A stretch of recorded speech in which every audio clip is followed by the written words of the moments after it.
IPL 2026 cricket திருவிழா கோலாகலமாக நடந்துட்டு இருக்கு.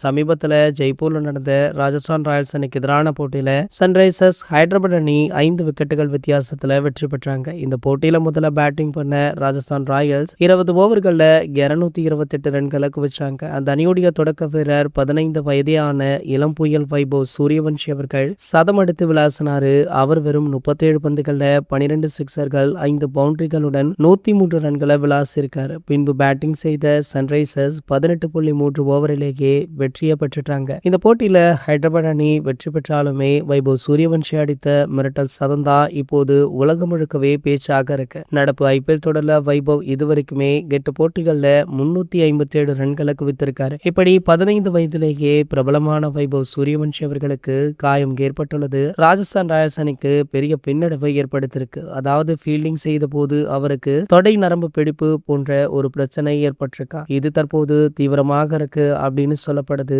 ஆகையால பாத்தீங்கன்னா வைபவ் சூரியவன்ஷி அவர்கள் ஐபிஎல் 2026 விட்டு வெளியேறலாம் அப்படின்னுமே சொல்லப்படுது. சோ கூடிய விரைவிலேயே ராஜஸ்தான் ராயல்ஸ் அணியுடைய நிர்வாகம் இதனை பற்றி அப்டேட் வெளியிடவுமே இருக்கிறாங்களா. சமீபத்துல தான் பாத்தீங்கன்னா டெல்லி அணியுடைய லுங்கி நிகிடி அவர்களுக்கு கழுத்து மற்றும் மண்டை பகுதிகளில் காயம் ஏற்பட்டிருக்கு.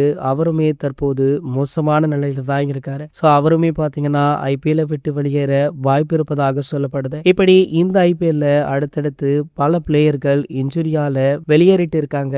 இது ஐபிஎல் நிர்வாகத்தை கடுமையாக பாதிச்சிருக்காங்க. இது போன்ற செய்திகளை பத்தி நீங்க உடனே தெரிஞ்சுக்க நம்மளுடைய சேனலை மறக்காம சப்ஸ்கிரைப் பண்ணிக்கோங்க.